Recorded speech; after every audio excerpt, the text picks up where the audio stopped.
Zahanati ya Ronsoti inapatikana katika mtaa wa Ronsoti, kata ya Nyamisangura, halmashauri ya mji wa Tarime. Zahanati hii inamilikiwa na halmashauri ya mji wa Tarime na ni moja kati ya zahanati 3 zilizojengwa kwa mapato ya ndani katika kipindi cha miaka mitatu. Mradi huu uligharimu milioni 108 za Kitanzania mpaka kukamilika kwake. Katika hali ya utoaji wa huduma, Zahanati ya Ronsoti inatoa huduma kwa wakazi wa mitaa mbalimbali ya kata ya Nyamisangura ambao ni Ronsoti, Msati Highway, Bugosi, Msati na mitaa jirani ya kata ya Nyandoto, Kimoga.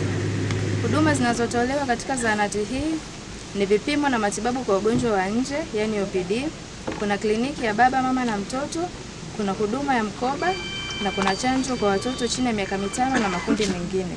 Zahanati ya Ronsoti, nafikiri tumejionea kazi kubwa ambayo imefanyika. Tunafanyikia hapa.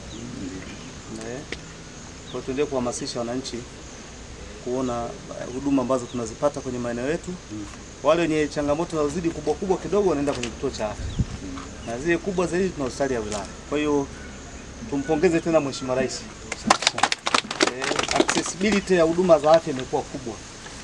Hizi kwenye vitongoji, vijiji kote amejenga zahanati. Zamani kwa huwezi kupata, sehemu ni moja tunaopatia huduma. Lakini tuwapongeze na watu wa huduma. Sikuwa mnamweleza diwani hapa vipi malalamiko, wanasema yani hakuna, kuko sawa. Kwa hiyo ongeleni. Ongeleni. Wakati mwingine naweza kuwa tuna vituo vizuri lakini hatuna huduma nzuri, ndio? Lakini kwa hao naona wanafanya kazi vizuri na wananchi wanaridhika. Hatujapata malalamiko. Kwa hiyo muendelee kufanya kazi kwa moyo. Hizi kazi zingine mnafanya ni za wito. Kama una wito huwezi kufanya. Wanakuja watu wa kila aina. Mwingine akiumwa anakuwa kama amechanganyikiwa, muone namna ya kumhendo ili kusudi kazi iweze kwenda vizuri. Wakati mwingine mgonjwa kimhudumia vizuri kwa lugha nzuri anapona hapo hapo. Au lakini ukija hata kama anakaoma kadogo akiona mapokezi ni mabaya, anazidi kuugua zaidi na anachanganyikiwa. Alafu changamoto zinakuja kwetu sisi huko. Pale hatupati huduma nzuri. Lakini niwapongeze hapo, mnafanya kazi nzuri.